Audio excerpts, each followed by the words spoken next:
নমস্কার, আমি সুমন সরকার university BTN evening কলেজে বিএড বিভাগের প্রথম সেমিস্টারের ছাত্র। আমার আলোচ্য বিষয় পঠন দক্ষতা ও গণিত। গণিত শিক্ষণের ক্ষেত্রে ভাষা একটি গুরুত্বপূর্ণ দিক। শ্রেণীকক্ষে শিক্ষক পঠনকালে বিভিন্ন পরিভাষা ব্যবহার করে থাকেন। পাটিগণিত, বীজগণিত, জ্যামিতি, পরিমিতি, ত্রিকোণমিতি প্রভৃতি নানান ক্ষেত্রে ভিন্ন ভিন্ন পরিভাষা ব্যবহার হয়। বিশেষ করে জ্যামিতিতে স্থূলকোণ, স্থূলকোণ, সূক্ষ্মকোণ,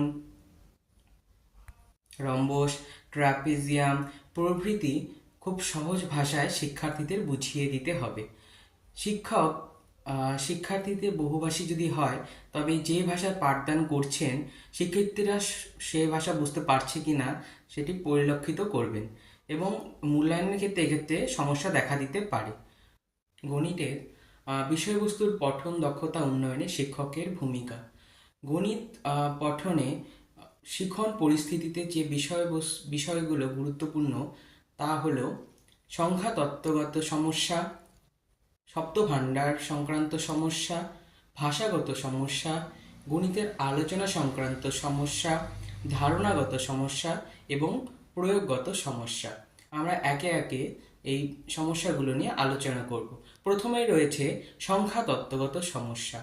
পাটিগণিতের ক্ষেত্রে বিভিন্ন সমস্যা সমাধানের জন্য আমরা যোগ, বিয়োগ, গুণ, ভাগ প্রভৃতি ব্যবহার করে থাকি।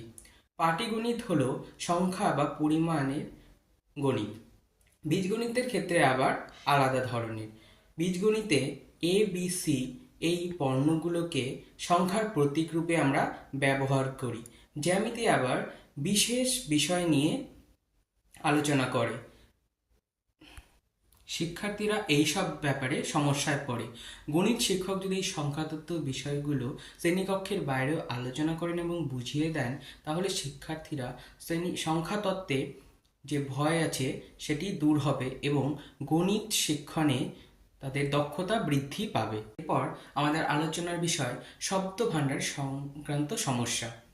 গণিতে যে পরিভাষা বা টার্মগুলো ব্যবহার করে থাকি সেগুলো আমরা আমাদের সঙ্গে অতি পরিচিত নয়, অর্থাৎ সচরাচর ব্যবহার করি না। যেমন ভগ্নাংশ, সমানুপাতিক, সমীকরণ, শতকরা, করণী, বর্গমূল ইত্যাদি। শিক্ষক এই পরিভাষাগুলো স্পষ্ট উচ্চারণ করবেন এবং প্রয়োজনে বোর্ডে লিখে দেবেন। শিক্ষার্থীদের এই পরিভাষাগুলো নিয়ে বিভ্রান্ত সৃষ্টি হতে পারে। যেমন গুণিতক, গুণনীয়ক, লঘিষ্ঠ সাধারণ গুণিতক, গরিষ্ঠ সাধারণ গুণনীয়ক প্রভৃতি। এই গুণনীয়ক, গুণিতক, লসাগু, গসাগু প্রভৃতি প্রতিটির অর্থ শিক্ষক আলোচনা করবেন এবং এর ব্যবহার উল্লেখ করবেন। শিক্ষক বইয়ের পারিভাষিক শব্দ ব্যবহার করবেন। তা শিক্ষার্থীদের কাছে বোধগম্য কতটা তা বোঝার জন্য শিক্ষক সহজ ভাষায় বুঝিয়ে দেবেন। এর জন্য শিক্ষককে ব্ল্যাকবোর্ডের ব্যবহার করতে হবে। শিক্ষকের ভাষা প্রকাশ এবং স্পষ্ট উচ্চারণের সমস্যা হলে তিনি বারবার সেই শব্দটি উচ্চারণ করবেন বা বলার চেষ্টা করবেন এবং বানান করে বোর্ডে লিখে দেবেন। গণিতের আলোচনা সংক্রান্ত সমস্যা। শিক্ষক গণিতে কয়েকটি সংশ্লিষ্ট অধ্যায়ের অঙ্ক কষে দিয়ে কাজ শেষ করবেন না। সেই অধ্যায়টি কেন পড়া দরকার তা জীবনে কতটা প্রযুক্ত হবে তা আলোচনা করতে হবে। যেমন সরল অঙ্কের ক্ষেত্রে আমরা যোগ, গুণ, ভাগ, বিয়োগ, রৈখিক চিহ্ন, বন্ধনী ইত্যাদি কোনটির কাজ আগে হবে সেগুলো আমরা শিক্ষার্থীদের বুঝিয়ে দেব। মৌখিক আলোচনাটি ফলপ্রসূ হওয়া দরকার। আমরা যা বলছি শিক্ষার্থীরা সেটা বুঝতে পারছে কিনা সেটা জিজ্ঞাসা করতে হবে। শিক্ষার্থী যতক্ষণ পর্যন্ত না ঠিকমতো বুঝতে পারছেন, শিক্ষক ততক্ষণ পর্যন্ত আলোচনা চালিয়ে যেতে হবে। যদি আজকে সম্ভব না হয়, তবে পরের দিনও সেই আলোচনা চালিয়ে যেতে হবে। আমাদের আলোচ্য বিষয় ধারণাগত সমস্যা। এটি খুব গুরুত্বপূর্ণ ব্যাপার। শিক্ষকের স্পষ্ট ধারণা আছে কিনা তা জানতে হবে। শিক্ষক যে অধ্যায়টি পড়াতে যাচ্ছেন সেই অধ্যায়টি দখল আছে কিনা সেটা জানতে হবে। যদি তার স্পষ্ট ধারণা না থাকে, তবে তাকে বই পড়ে বিদ্যালয়ে যেতে হবে। শিক্ষকের ধারণা যদি স্পষ্ট না হয় তবে তার বক্তব্যে অস্পষ্টতা থেকে যায় এবং শিক্ষার্থী তা বুঝতে পারে না। এরপর আমরা আলোচনা করব প্রয়োগগত সমস্যা। বিভিন্ন নিয়মকানুনের মধ্যে আমাদের গণিতের পঠন পাঠন চলতে থাকে।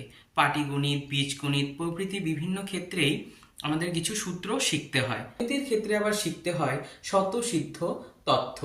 গণিতের ক্ষেত্রে a প্লাস বি তার whole square, a minus b তার whole square, a square minus b square প্রভৃতি সূত্র এবং তার ধারণা সম্পর্কে জানতে হবে। জ্যামিতির ক্ষেত্রে যেমন আমরা ট্রাপিজিয়াম, সামান্তরিক, রম্বস প্রভৃতি যে পার্থক্য রয়েছে তা ছবি এঁকে বোঝাতে পারি। তেমনি আমাদের বিভিন্ন কোণ যেমন সূক্ষ্মকোণ, স্থূলকোণ, একান্তর কোণ সম্পর্কে পার্থক্য জানাটা জরুরি। এইসবের ভিত পোক্ত না হলে যতই ওপরের শ্রেণীতে ওঠা যাবে ততই অস্বচ্ছতা বাড়বে। তাই শিক্ষক স্পষ্ট ধারণা নিয়ে বা স্বচ্ছ ধারণা নিয়ে বিদ্যালয়ে যাবেন।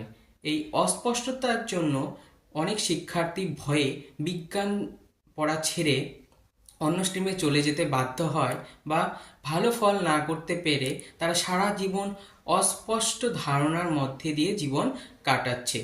আর একটি কথা, আমরা ভালোভাবে যা একবার শিখতে পারি তা সারা জীবন মনে থাকে। যদি ভুলেও যায় তবুও তার পুনরাবিষ্কার করা সম্ভব।